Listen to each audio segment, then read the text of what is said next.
Madela, Filipino singer, songwriter, TV host, entertainer, and the first Filipino to win the World Championships of Performing Arts title, gave his reaction to SB19 Styles' performance of All By Myself at David Foster's concert. Very good. Ang galing ng range niya. Grabe. Grabe yung range niya. I remember myself 20 years ago. Ganun din. But, I'm just so happy that there are more avenues for artists like Stel. Kasi dati pag sinabing balladeer, kailangan Martin Rivera sounding, Gary V sounding, di ba?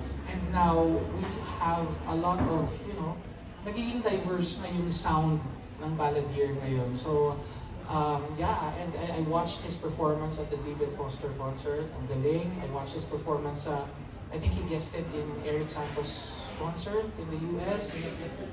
Tuloy-tuloy niyan kasi he's very good. And as long as, you really stick to your core, tuloy-tuloy yan. Bigyan ng pagkakataon with him, showdown or collab siya?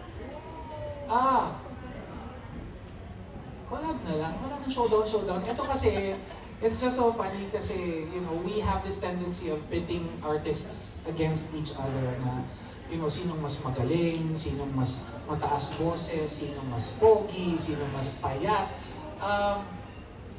It all ends up with everybody fighting. Diba? So if it's going to be a collaboration for something beautiful, and everybody will enjoy, the fans of Stel will enjoy, the fans of Jen Modelo will enjoy, mas masaya, diba? Kaysa sa, mas magaling si Jen dun sa part na, mas magaling si Stel sa part. It's just going to be a negative effect sa mga fans, mag-aaway-away. So ako, as much as possible, I just want everybody to be at peace. Mag-enjoy tayo, kasi at the end of the day, yung bashing at pag-aaway, wala rin napupuntahan. May masasaktan lang, may masasaktan. So, collaboration would be a good idea. Thank you, Joe. Thank you.